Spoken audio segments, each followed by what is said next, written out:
الشيطان الرجيم بسم الله الرحمن الرحيم آمين الحمد لله رب العالمين الرحمن الرحيم مالك يوم الدين إياك نعبد وإياك نستعين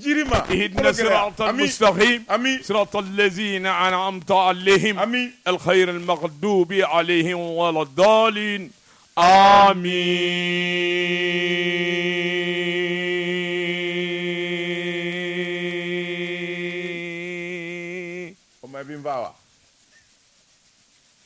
Julasi Zedou biye juma ye biye lahoroma donye ala ɲini ala batoli ani ala ika dɔ k'i dama kasi jɔni sudi k'a dɔ biya do dɔ ye do min n'a santalamane do ka dɛmɛ duwaku do bɛɛ kan jumadɔnya ye don barikama ye jɔni sudi k'a dɔ subahana wa taala ala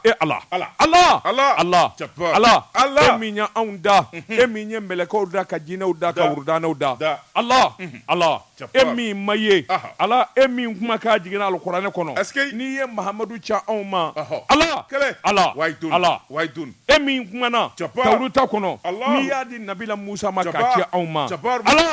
ala e min ye jaburu di dawuda ma k'a kana kuma hadamadenw fɛ e ala kan ala e min ye lejina di nabila isa ma k'a kana kuma anw fɛ hadamadenw k'i dɔn an ka sun an ka sali an ka ala dɔn la ilaha illallah ashhadu anna muhammadu rasulullah ala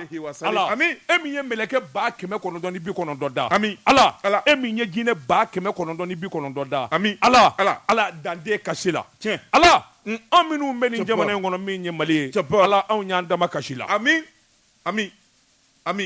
ala anw y'an dama kasi la ala anw y'i deli ala anw y'i deli i ka jɔni de ya anw ye se tɛ anw ye dabali t'anw ye an minnu bɛ diɲɛ fan min fɛ n'u k'a ma ko mali ala anw kamana ganna nka kamana ganko tɛ subahana wa taala a farala e la n'a ye alaja suko ni dugusɛjɛ cɛ a b'i ban o se bɛ ala ye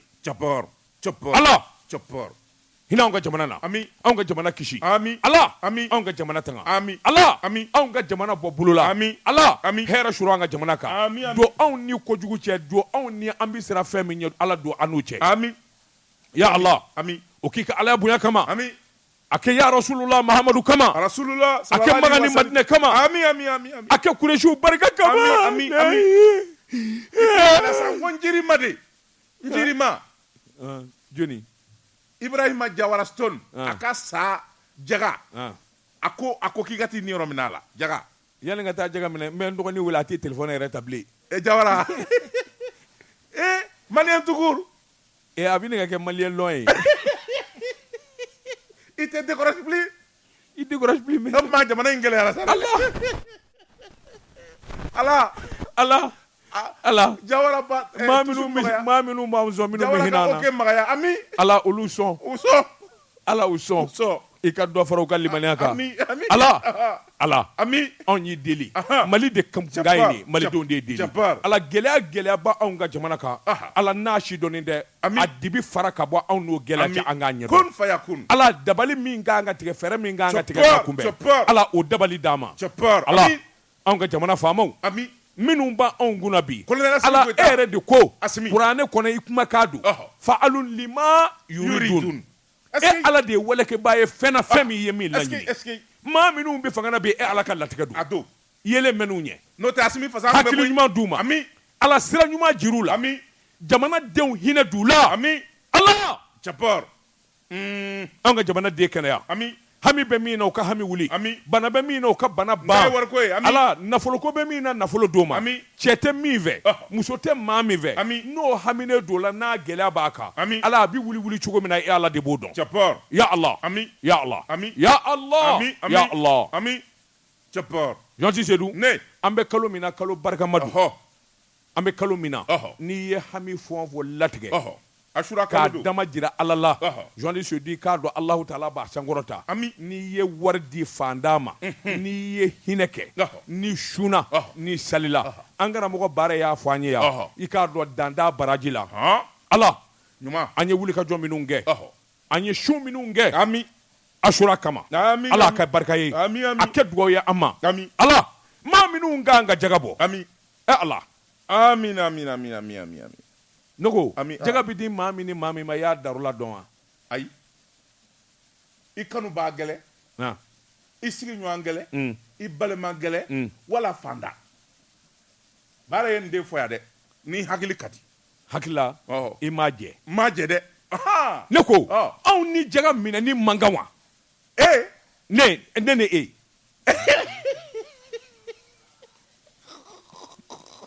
e n'a ka kan e n'a man kan wa ne n'a ka kan Seydou Nandume n'a ka kan ayi n'a ka kan Banamakaw ka maju n ko ne n'a ka kan ba Seydou Silla n ko ne n'a ka kan Ibrahima Karanyara n ko ne n'a ka kan a y'a kɛ Allahu Taala jate kama a ka ɲinan jaga a ye dɔ da anw ma anw yɛrɛ bɛ se ka jaga minɛ sɛgɛn banna kojugu an bɛ se ka jaga minɛ an ye jɔnmɔgɔla fɔ dɛrɛ an ye nkalon tigɛ yan wa i b'an koyi jɔnkala de fɔra koyi fɛn tɛ n kun se tɛ n ye i ye jɔnkala fɔ koyi o t'i fila ɲɛ koyi jɔnkala fɔ ne tun bɛ fɛ k'an dafasa ja o ne tun bɛ fɛ k'an dafasa ja a kan Ala ka n'i ca la Jama Noir Jama Noir Adama Traoré Adama fa kelen ba kelen Roi 12-12 Wura 12-12 le Wura 12-12 Umar Nyangadu Petit Barou belebele Badjiri Baleri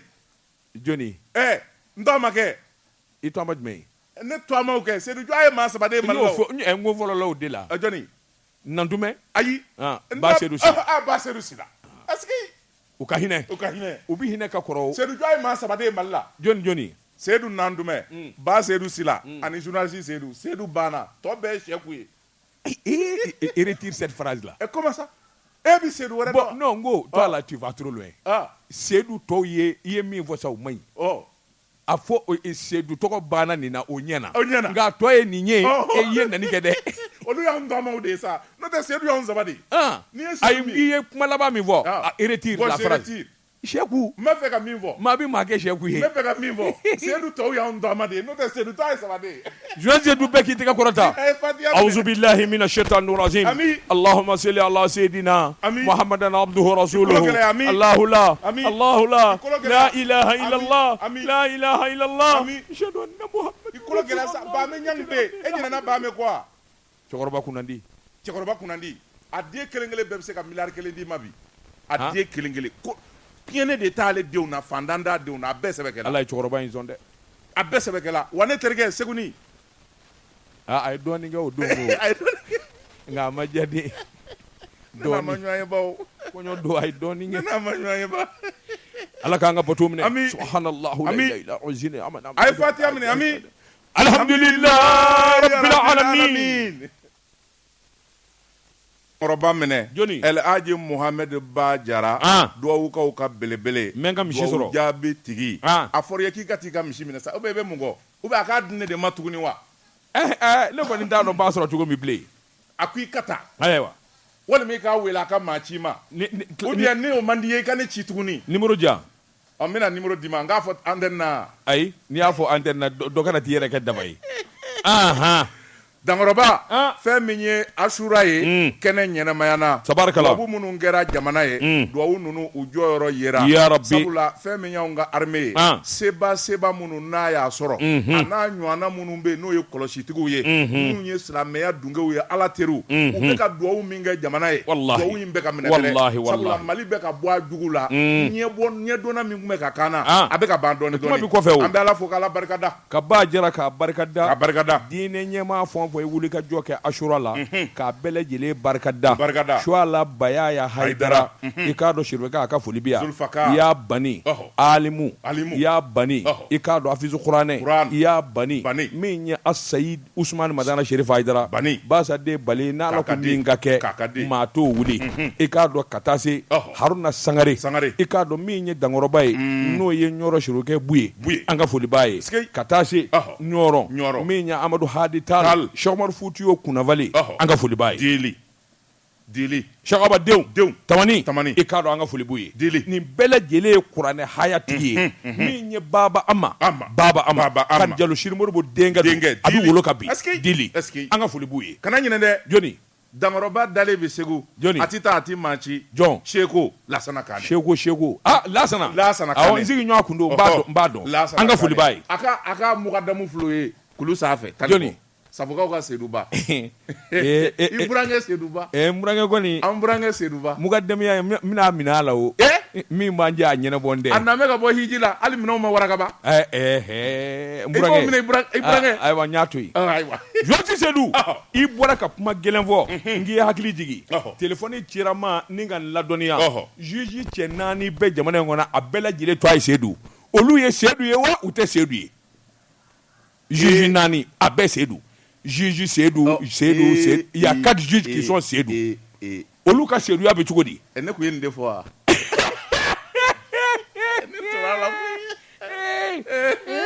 a tubabukan ne na wo ma fɔ bi a tubabukan ayi mi deli outrage à un magistrat ne ye n da fɔ ka bɔ a la o je retire ne yɛrɛ bɔra Seydouya la ne kɛra Sɛku ye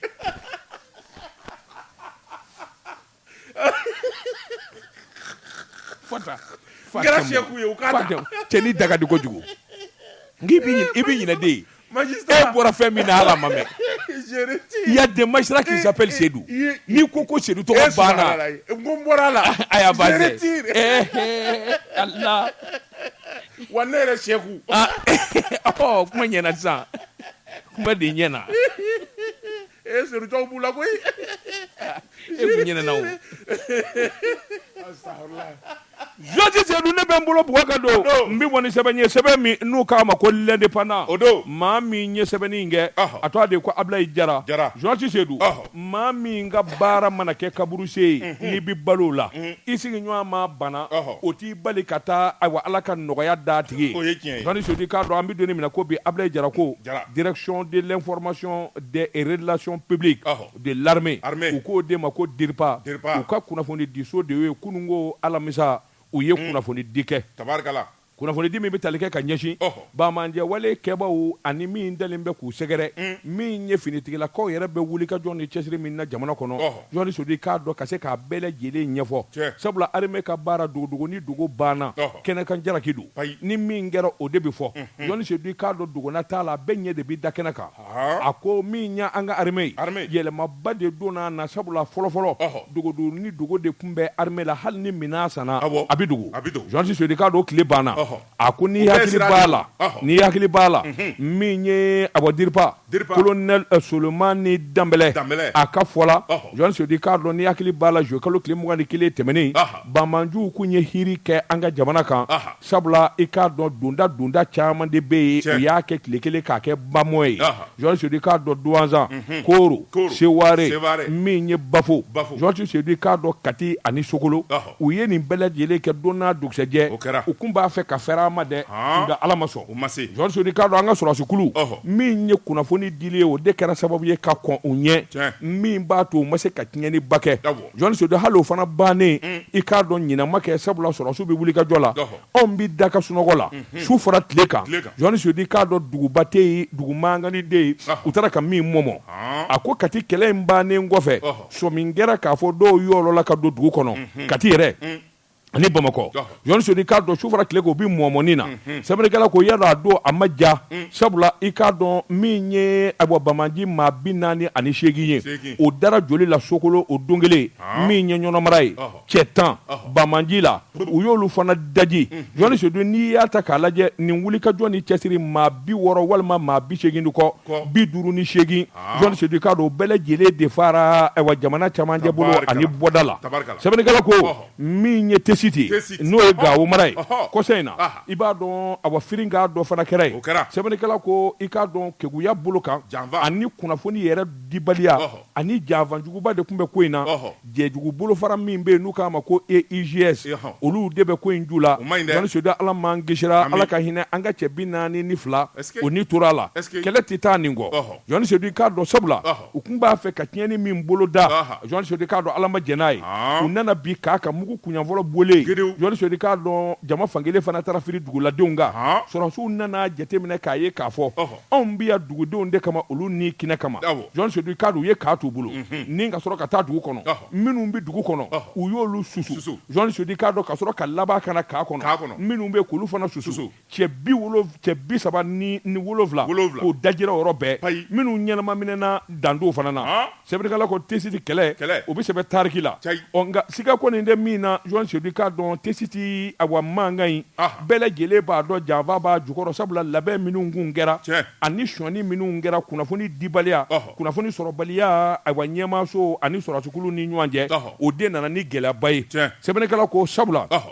min ye sɔmin kɛra kunnafoni disira minnu bɛ yen jɔn sodi k'a dɔn u y'o de tigɛ ɲɛmaaw ta réseau nana tigɛ ɲɛmaaw t'a dɔn min ni min bɛ sen na a ye taa nin fɛ a ye nin kɛ tan nka joona jɔn sodi k'a dɔn dabali ni fɛɛrɛw tigɛlen don hali ni ɲɔgɔnna y'u sɔrɔ u kan ka bɔ sira min fɛ o de nana kɛ sababu ye min y'a to réseau nana tugu ni ɲɔgɔn cɛ o yɔrɔnin bɛɛ jɔn sodi a ye taa nin fɛ a y'a da yan a ye nin kɛ tan jɔn sodi o de kɛra sababu ye ka se ka maa ninnu ɲɛnakɛ sɛbɛnnikɛla ko min ye wulikajɔ ni jateminɛ an bɛ donni minɛ ko bi jɔn sodi k'a dɔn bamajɛ wale ti ban nka min kɔni kɛra kɔsa in na kati ani a bɔ yɔrɔ caman na bamaji kelen minnu ɲɔgɔnla dɔw yɛrɛ kɛ fatɔ ye dɔw yɛrɛ kɛ garibu ye jɔn sodi k'a dɔn a bɛɛ lajɛlen bara ka minɛ an bɛ donni minɛ ko bi cɛ 50 ni kɔ kati ni bamakɔ cɛ jɔn sodi k'a dɔn olu minɛna min ye an'u dɛmɛbaw sɛbɛnnikɛla ko dɛmɛba caman de fana kun b'u la dugu kati walima bamakɔ tɛgɛ dar'u kan leur complice awɔ mais ni ɲɔgɔnna ti san sɔrɔ ni complice t'a la o mɔgɔ dɔw de b'an senkɔrɔ minnu bɛ ninnu fana dɛmɛ mais bien sûr ne ko olu bɛ mun de kɔ de u bɛ mun kɔ bamaji yɛrɛ bɛ mun kɔ jɔn si tɛ dun sɛbɛnnikɛla ko i k'a dɔn ala ka ɲumanya i k'a dɔn a ti ban min ye nin wulikajɔ in ni nin jateminɛ in ye bamaji kɔni bokɛnɛ kɔni b'o sara i kana siga sabula min ye nin wulikajɔ ye o tile 2 yɛrɛ bɛɛ minɛnkura minnu nana o wasara jɔn sodi k'a dɔn nin avion belebelebaw min ye Casa CN 295 o cunna bamakɔ jɔn sodi k'a dɔn o ye avion laban ye min bloquelen kun don Espagne jamana na a bɛ waati jan bɔ an ka faamaw nana wulikajɔ kɛ ka a wagabɛ ka bɔ tubabuw tigɛ hélicoptère 2 min ye awɔ mi 24P mi 24P MIL MIB jɔn sodi ninnu bɛɛ lajɛlen nana jamana denw ɲ'a ye sɛbɛnnikɛla ko min ye bamanjuw ka jɛrɛjɛkulu ɲɛmaaw ye o hamina Sukoyi b'a la Sukoyi ye mun ye Sukoyi 25 o ye mun ye SU 25 o ye MIG komi e ye o ye i bɛ plateau ka sɔrɔdasi fugula b'i kun la i yɛrɛ tɛna kɛ i ye sɔrɔdasi i tɛna a ɲɛdɔn sa a ɲɛfɔ n ye kɛ n yɛrɛ kɛ mɛ lieutenant ye sa jɔn sedu i ko o Sukoyi a b'a la Sukoyi voilà o de man ɲi sɛbɛnnikɛla ko a ko nin damanda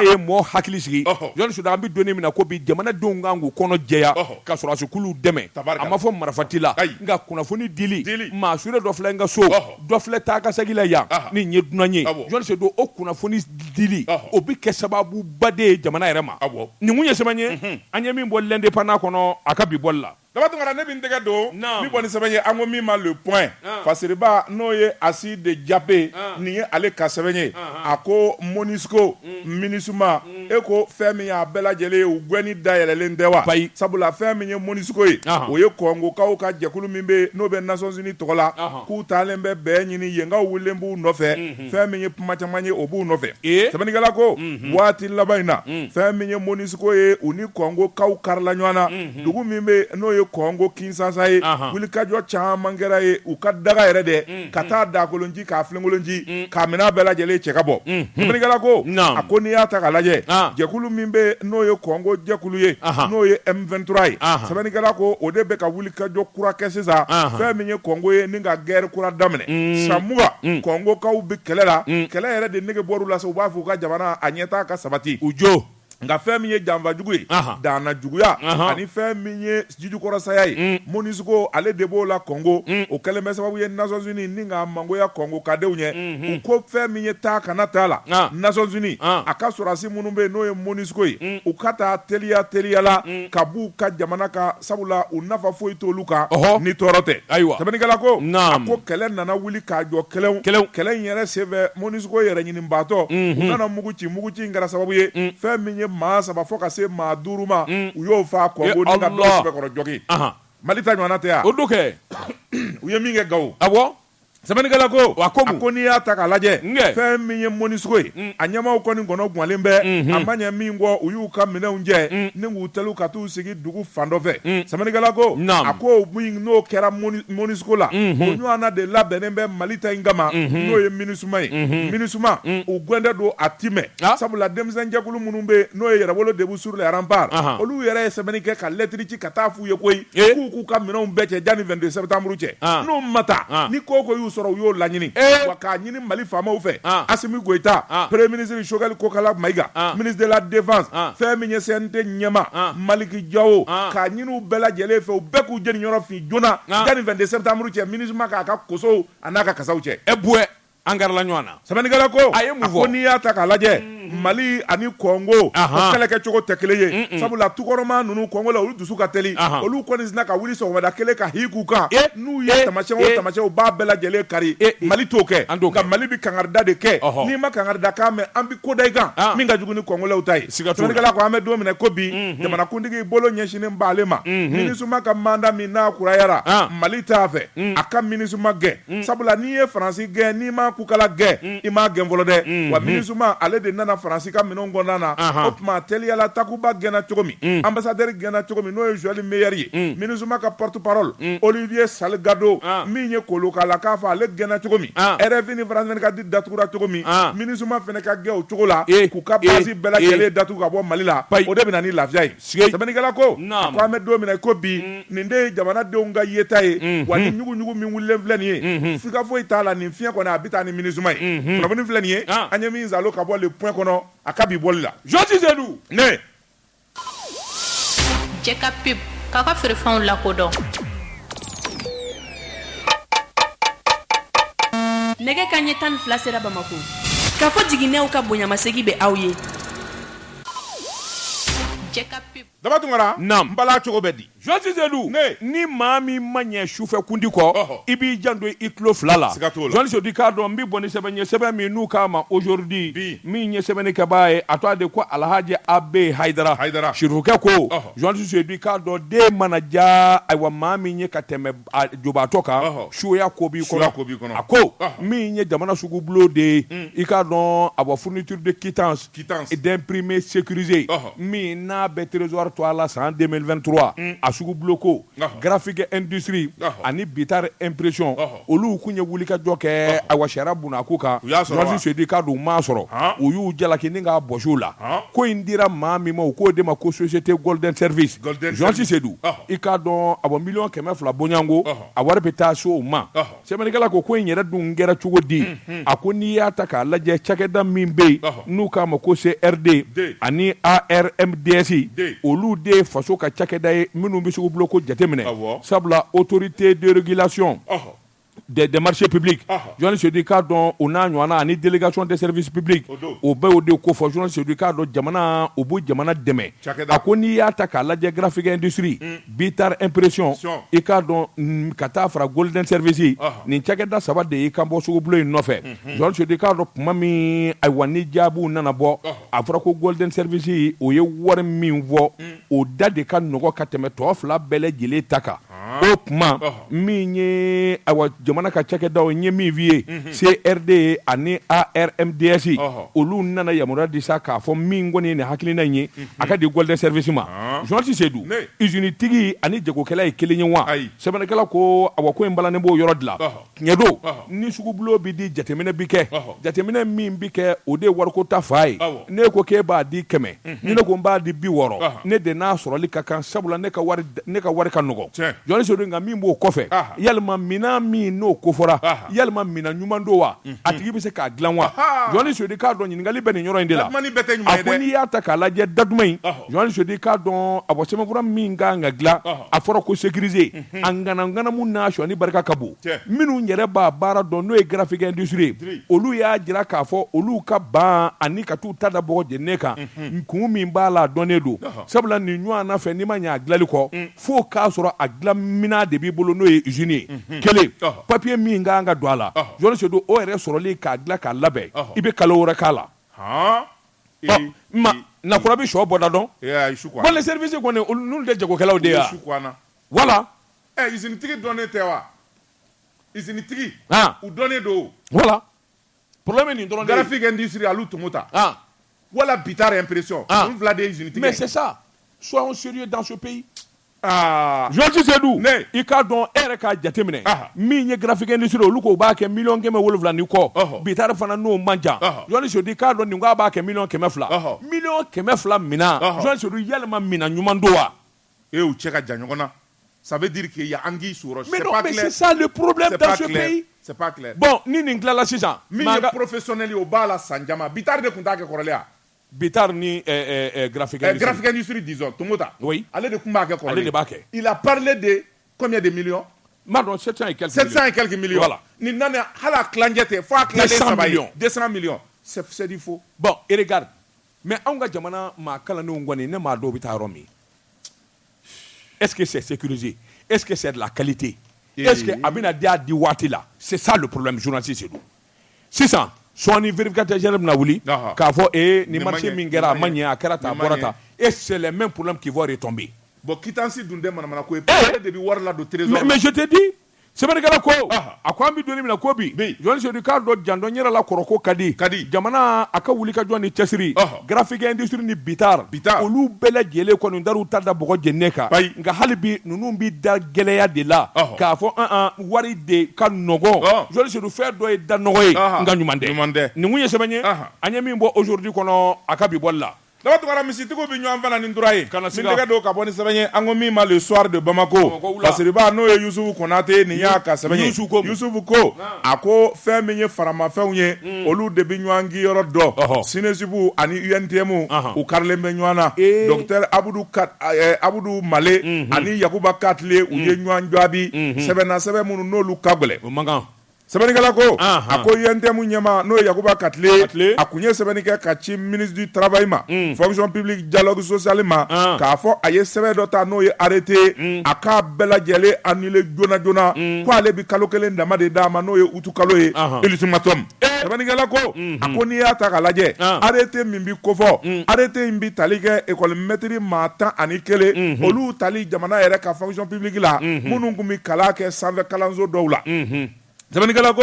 ako femi yente mu nyamai akwa ka sebe kono ko nunu manga ta jamana yere wagande bakonna na sabula opimi baraka université mununa bidja autonome bolu opma jamana ka contractuel te université ka contractuel do Sebenikala ko Abdou Maleko université joni ndaye jamana tatewa jamana de unde beka kala olu de ya lanyini ka sebenike ani ka grevuke ni gouvernement nana bengange no e protocole mi no konana kabi en 2010 gouvernement Laidou di k'a fɔ abi maa nunu da maa 500 ani maa 2 k'a ta 2010 la kana se bima san 12 gouvernement ma se ka maa wɛrɛ ta maa 60 kɔ i kulo ma jɔ han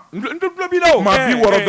dɔrɔn o de sera ka taa sɛbɛnnikɛla ko a ko maa tɔ n'o ye maa 442 ye o bɛɛ lajɛlen taara ka taa concours kɛ u ko min ma test d'aptitude kabi san 2019 o bɛɛ n'a ta gouvernement m'u ta sɛbɛnnikɛla ko a ko gouvernement nana maa wɛrɛ ta n'o ye maa 32 ye Sebenikala ko olu fana kunyu ka concours kɛ n'o ye concours d'aptitude ye utu kalo o tile 14 san 2021 o bɛɛ lajɛlen tonnen bɛ gouvernement ma dɔ wɛrɛ ta o la maa 11 dama kɔ Yakuba Katle fana ko k'o ti kɛ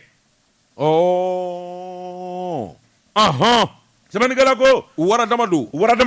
docteur Abdou Malé ale min ye sanfɛ kalanso maître ale min ye olu ka ɲɛma syndicat ɲɛma ye a y'a jira k'a fɔ ni maa 11 tali a ti sariya sɔsɔ sabula gouvernement yɛrɛ de ye layidu di olu ye kɛlɛ de kɛ wa bɛnkan kɛra o ɲɔgɔnna delila ka kɛ UNTM ye a ko a bɛ Yakuba Katle hakili jigin yala a ɲinɛna wa olu ye kɛlɛ kɛ yan k'a fɔ fɛn min ye maa dɔw bɛ yen n'olu bɛ kɛnɛyasow la hôpital ye minnu ta n'olu bɛ budget autonome kan k'a fɔ olu ka ta fonction publique la o kɛlɛ kɛra yan o jo dir'u ma o tuma olu ta min kɛlen filɛ nin ye o ɲɔgɔnna kelen de don yala ale bɛ bɔ cogo jumɛn na ka kuma nin na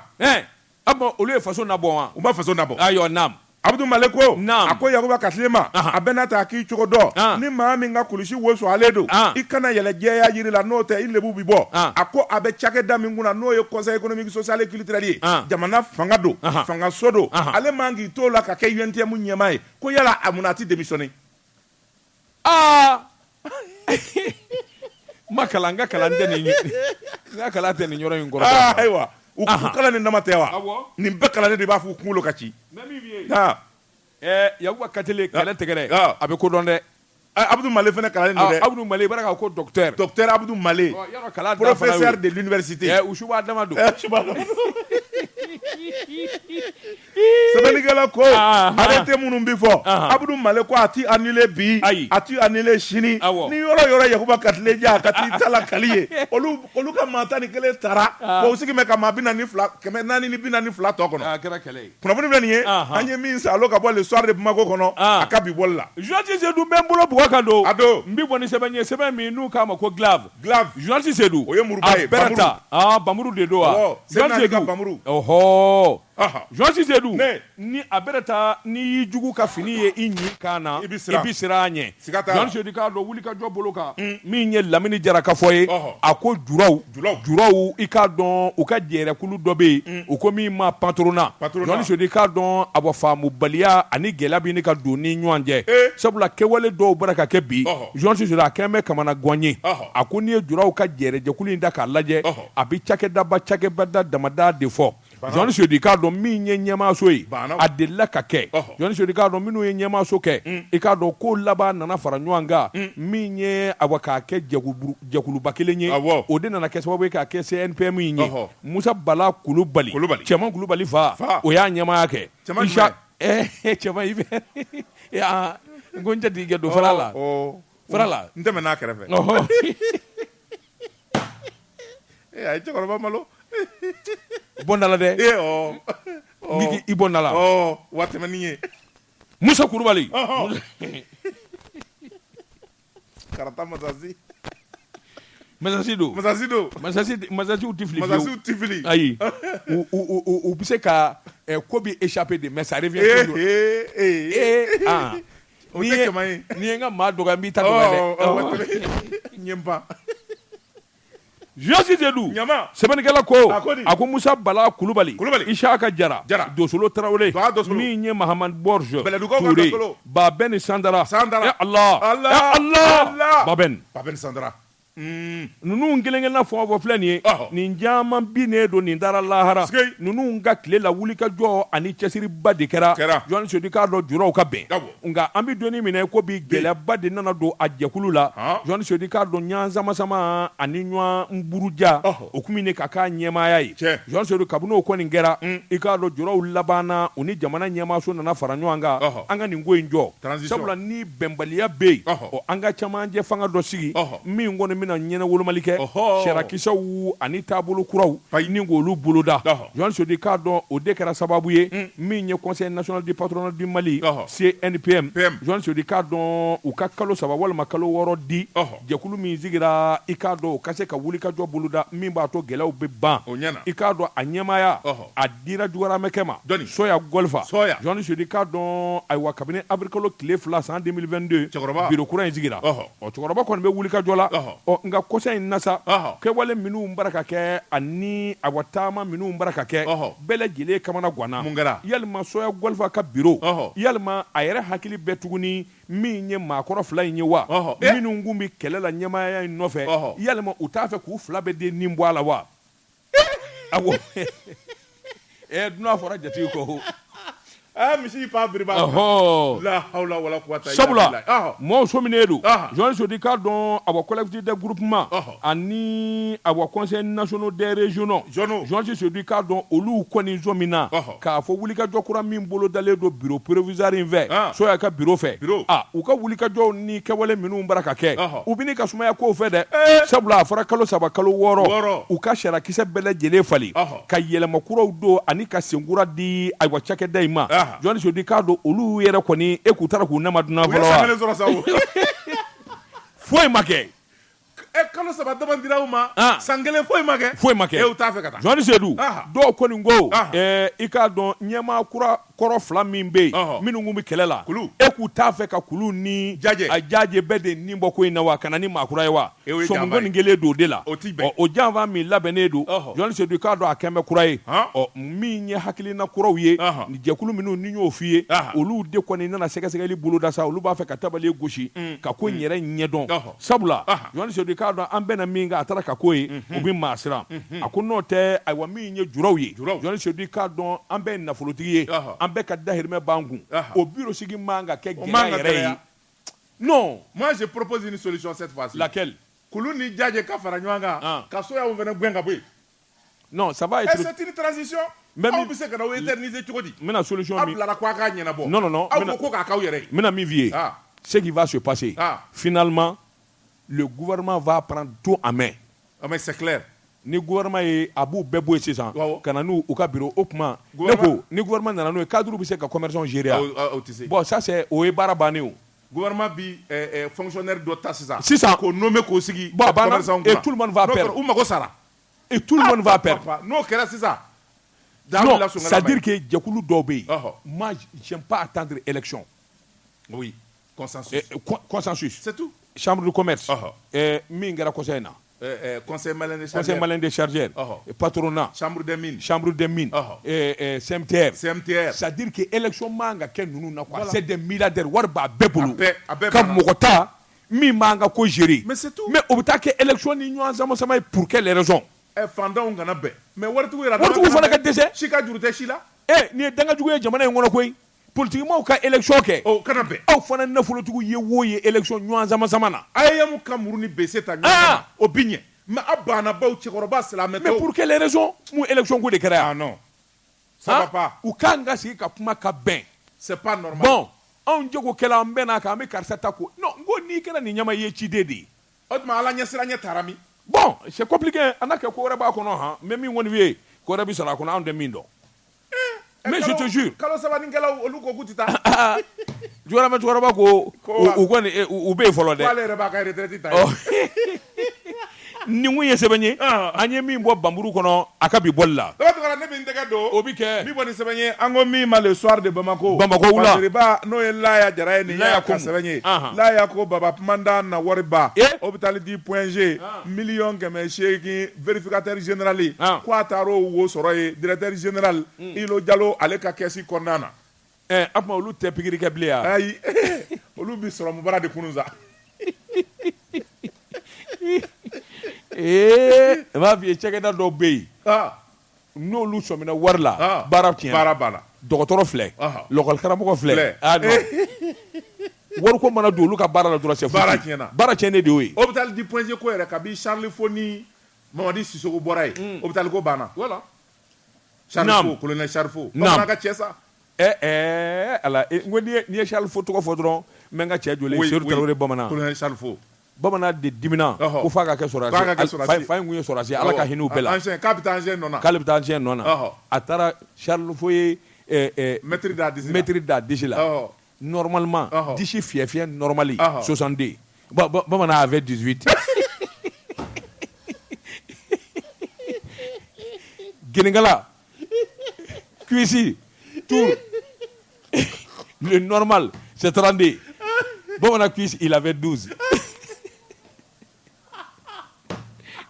ni ne kun ye nin wa ye ni ne nin wa ye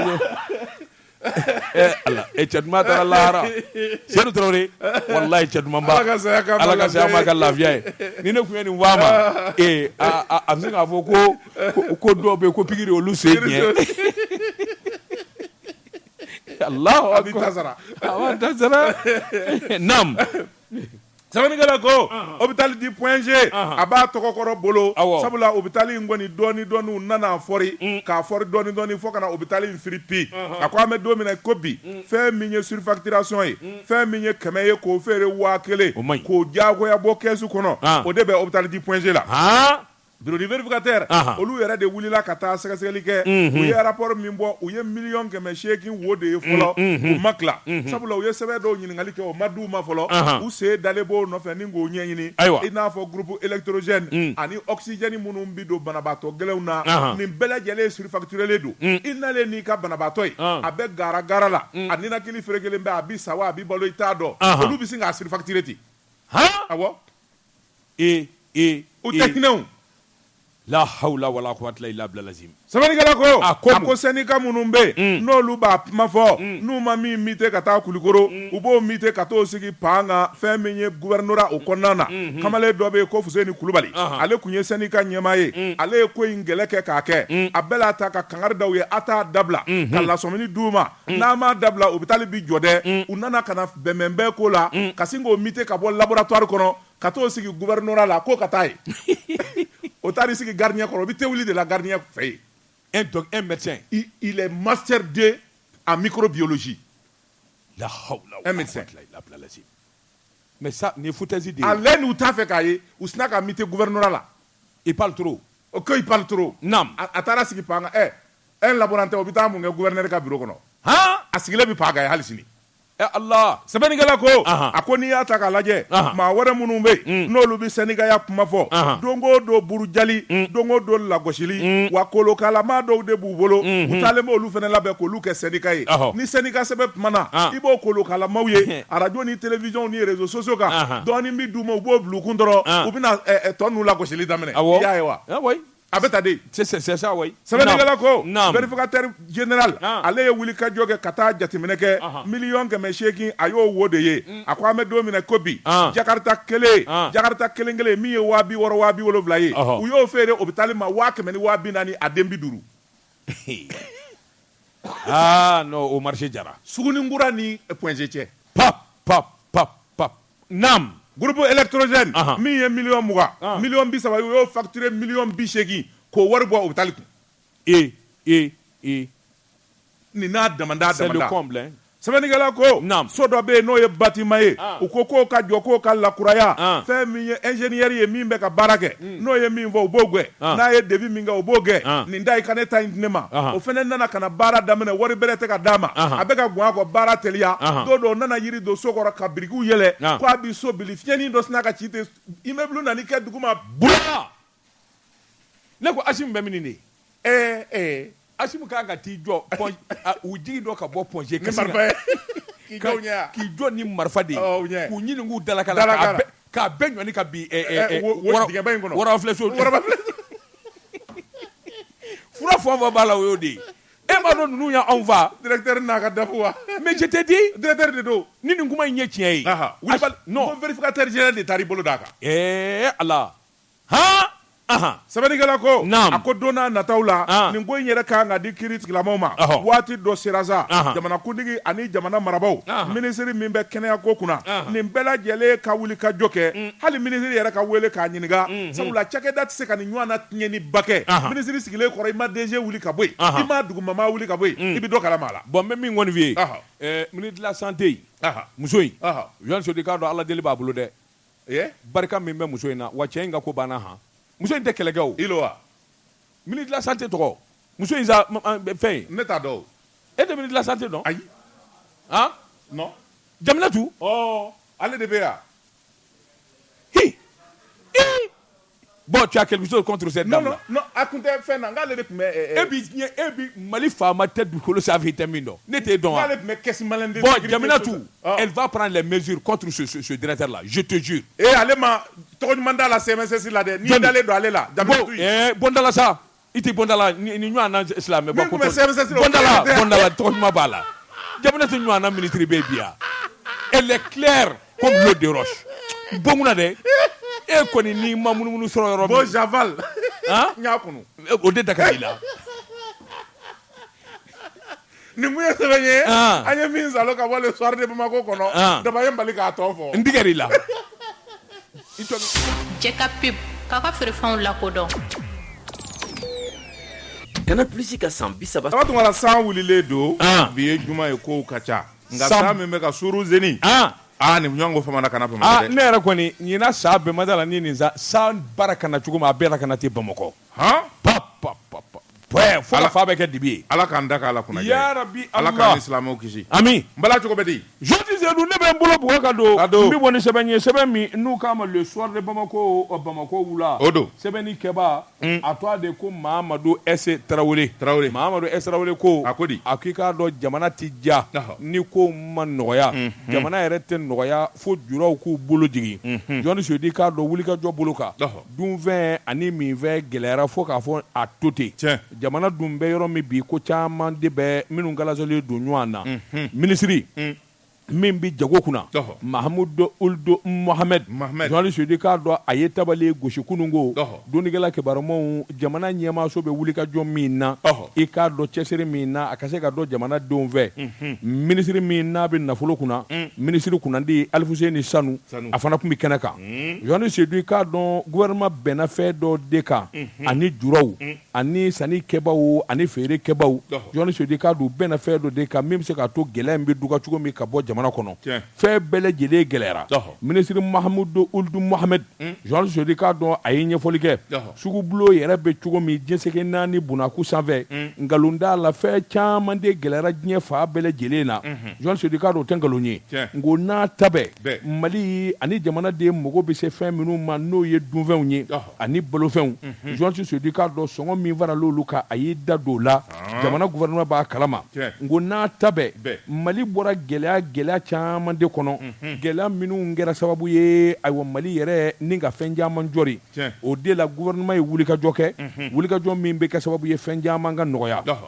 Jɔnni Seydou ngo n'a ta bɛɛ somin kelen don hali bi n'a ka bi dɔw kɔni b'a la jagokɛlaw la jagokɛla kunbaba b'a la jagokɛla mangani b'a la min ye minisiri Mahamudu Uldu Mahmud i k'a dɔn ayiwa minnu kɔni kelen bɛ ka gwɛlɛya ta k'a banba dalu t'u bolo Jɔnni Seydou ngo n'a ta bɛɛ jamana ye hakilina min sɔrɔ n'o ye wulikajɔ kura ye min bɛ se k'a to fiɲɛ kura bi don ayiwa jamanadenw bolo min bɛ se k'a to jamanadenw i k'a dɔn ayiwa gɛlɛya dɔ bi bɔ la gouvernement nana wulikajɔ min kɛ ayiwa feerefɛnw ni ka sɔngɔ sigi sɔngɔ min ni maasin b'an ka tɛmɛ o kan a y'a jira k'a fɔ sɔɔni min ye malo yɛrɛ ye tɔni 3,000 Jɔnni Seydou o don nin dɔ don ni ka na jamana kɔnɔ min ye sukaro ye tɔni 100 ani tɔni 10 Jɔnni Seydou o bɛna tulu yɛrɛ fana b'o cogo la Jɔnni Seydou k'a dɔn ayiwa nin wari kasabiw bɛ taa jɔ fo sefa wɛrɛ miliyari 15 ma jamana yɛrɛ bɛ ni i waa da o la waasa nɔgɔya dabina Jɔnni Seydou fana k'i bɔ a la bɛn kɛra minnu ka u ni jagokɛlaw misɛnman fara mangani kan sɔngɔw ɲɔngirili Jɔnni Seydou k'a dɔn u bɛna ko dɔ de kan ka jatew minɛ minisiri min bɛ nafolo kunna n'o ye Bɔbɔkɛ Sanuma ye Sanu y'a jira k'a fɔ nin ko damadɔ min filɛ nin ye wajibi don majɛbi kɛ mɔgɔw bɛ ɲinɛ min kɔ jamana bi gɛlɛyaba de kɔnɔ gɛlɛya min n'o ye lakana ye kɔsɛ in na Jɔnni Seydou k'a dɔn Mali a kɔlila wari caman na CEDEAO ka gɛlɛya in fɛ ani UEMOA ka gɛlɛya nka n'i y'a ye an sera k'a kun o kɛra mara kɛcogo ɲuman de kan ani wari bɔta a minɛcogo ɲuman ngo n'a ta bɛɛ Jɔnni Seydou k'a dɔn a sɔrɔsiw ka minɛnko o fana ye wajibi ye wari caman de donna minɛn na kɔsɛ in na Jɔnni Seydou sabula jamana an mago tun b'o la a ko ngo n'a ta bɛɛ Jɔnni Seydou k'a dɔn wulikajɔ kan ka boloda san nanen y'a sɔrɔ kɔlɔnda ɲiginnen don min ye Covid-19 ani UEMOA ka gɛlɛyaw n'a nɔnaw wari kasabi min n'o ye jamana in majɛ a barika bonyana nka u bara k'u sɔn dɔɔni dɛmɛ ayiwa min bɛ se ka to k'o bɛ ɲɔgɔn sɔrɔ nafoloko la ko caman yɛrɛ bara ka ɲɛnabɔ nin kun ye sɛbɛn ye an ye min bɔ Nouvelle Horizon kɔnɔ ɲɛdankura tɔgɔ ne bɛ tɛgɛ don min bɔ ni sɛbɛn ye an ko min ma kabako fadunuya fanfara gaba bugu jara bugu nkalontigɛla nin y'a ka sɛbɛn ye bugu bɛ nkalon tigɛ sa nkalontigɛ fɛ fo ka bugu surun yan ni Ala cɛ a tɛ bɔ aw ka dugu la de Kalifa bugu bugu jara buguden anw b'a wele ko kurunin ayiwa a ko mun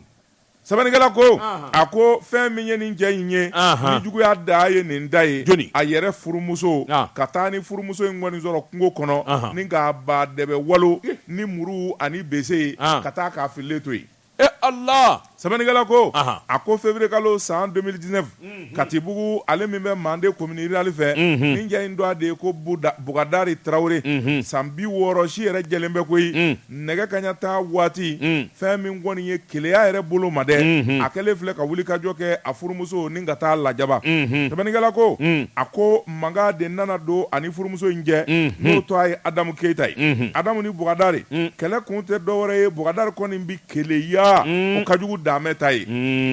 yɔrɔ Damɛ ka keleya n'a muso magara yiri o yiri la a b'o yiri ɲimi fɔ k'o ju bɔ k'o bin keleya tɛ cɛ ka kojugu ye ko ɲuman tɛ dɛ kojugu tɛ keleya ye nka dantɛmɛ wale o de ye ala juguman ye i bi keleya muso la i b'o fɛ de nka damatɛmɛ o ye ko wɛrɛ ye o fana tiɲɛ sɛbɛnnikɛla ko a ko fɛn min ye kumaw ye o nana sago ɲɔgɔn kun na fɛn min kɔni ye babagalikan ye ani lajabali Bukadari y'o ta ka Aminata sɛgɛrɛ Aminata ko o tɛ min na n bɛ taa an ka so a ye minɛnw bɛɛ cɛ a taara faw fɛ yen faw kɔni olu bɛ Mande commune de kɔnɔ o tuma janni Bukadari hakili ka ɲɔgɔn sɔrɔ a bɛ taa waati kɛ sɛbɛnnikɛla ko Bukadari de tora Ami bɛlɛni la Adamu bɛlɛni la a bi Adamu bɛlɛ k'o suruku taama fɔ ka don dɔ dɛ ka sin k'a ye Adamu bi to ka taa lɔgɔ ɲini na yɔrɔ dɔ la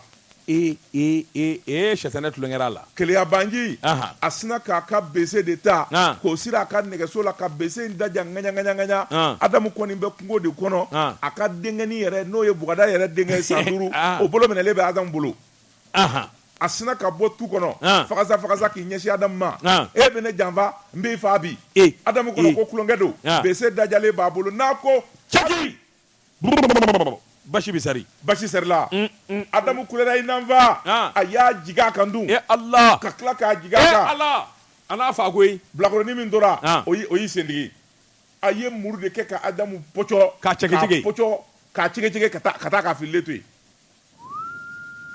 la hawla wala quwwata illa billah lazim ka laban tuguni k'i ka nɛgɛso ta o yɔrɔnin bɛɛ k'i fiyɛ ka taa fɔ Adamu ba ye i den wulu in y'a fa a fililen filɛ kungo kɔnɔ Allah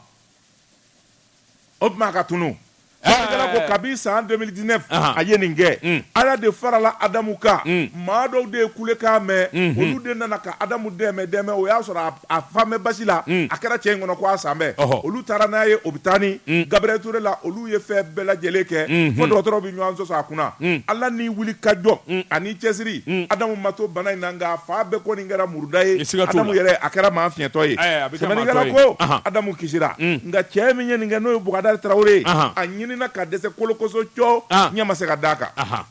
2019 2020 2021 2022 san 4 tɛmɛnen kɔfɛ a kɔnɔ ko maaw ɲinina don dɔ kasi kana ten cala a yɛrɛ ka dukɛnɛ na wara dunan maa langolo kasi ka n'i sigi dukɛnɛ ko mun ko ma kɛ a sigi ani polisiw ka na o yɔrɔnin bɛɛ f'u bɛ filennin fiyɛ u nana ta caw ka taa n'a ye amalola sɛbɛnnikɛla ko u nana ɲininkali busamisɛn gun a la a ko in kɔni tiɲɛna ale y'a kɛ nka ale dusu de y'a kɛɲɛ ko sitana donna a la sitana b'a bila ko sitana donna ale la o tuma fɛn min ye progrès ye u taara ka taa ko da o ɲɛkɔrɔ o yɔrɔnin bɛɛ progrès ko sitana fura bɛ yɔrɔ min o ye kasoboma ye o ye nɛgɛ k'a la o yɔrɔnin bɛɛ ka taa di Bɔbu ma ye awɔ a ka Bɔbu Bɔbu ani Arbo i b'u dɔn i teriw tɛ de Aja a tɔgɔ sɛbɛnna Aja ka cahier kɔnɔ joni Aja cahier de bɛ Aja bolo ye Aja fana joni n ko registre de bɛ Aja bolo n'i minɛna dɔrɔn i kunkolo b'i gana Bɔbu b'i kunkolo gana Aja b'i tɔgɔ sɛbɛn cahier kɔnɔ ne ko ne tɔgɔ sɛbɛnnen n k'u ka ligne kelen bila n k'e natɔ don ne ye place réservé ye o cahier kɔnɔ kulu wallahu bakili ne ko Sidibe ma n ko Sidibe ni daba nana i bɛ taa n'a ye premier cabinet na fɔ safurulayi maa sigi di Jose du waati n'a ka waati ma se gɔngɔlaw bi ye juma ye i k'a dɔn jumanata waati yɛrɛ ma ja sanjiba de bara ka suru Bamakɔ a bɛ ni ka heure 1 ni tilabɔ sa bi suru cogo min a bi suru Ala k'a kɛ sanji kunnadi ye Jɔn Sodi k'a dɔn mɔgɔw k'u hakili to a la min kɔni ye sa ye n'a bɛna Jɔn Sodi k'a dɔn taama sa kɔrɔ mobili bolili ani moto bolili sa kɔrɔ o ka dabila Jɔn Sodi kana jɔ ji la k'a fɔ n bɛ doni kɔnɔ ka bɔ ka n'o kɛ Jɔn Sodi ana wele dakɛ minisiriso min n'a bɛ dugukolo kunna ani yɔrɔ dilali u ye layidu ta commune 1 min ye awa kɔfolo min n'a bɛ tɛmɛ Bangɔni na ani ayiwa nin bɛɛ ye commune 1 ye k'a kɔ bɛ dilan Joan Sodi k'a dɔn ayiwa Kingole ni Molobali ni a si ma dilan Joan Sodi k'a dɔn a bɛ ɲini ka waati tɛmɛ hali bi depuis i bɛ ka tile wa u nana terrain kɛ so kan k'u b'o ci u ma na kɔ bara ka fa wa mɔɔw b'u ka du kɔnɔ tiɲɛni bi kɛ dɛ e kɔni bɛ ka laseli kɛ sa ale jamana k'a nafa sɔrɔ n'o tɛ e sen bɔra la o pewu e ka so bɛɛ taara o min dora e ka so tɔni kɔ nɔgɔya 5 ne y'a suma o don ne ko payi n k'Ala ni ce ni du belebele 50/40 Korofina u ye peinture k'a bɛɛ la u ye peinture k'a ko min bɛ ci ne ko aw ye ne fa sa ne ko n'u bɔra yen u ka taa Buguba u ka t'o fana dilan i ka taa Segu Joan Sodi k'a dɔn waati dafara an bɛ foli ani tanuni kɛ min ɲɛsin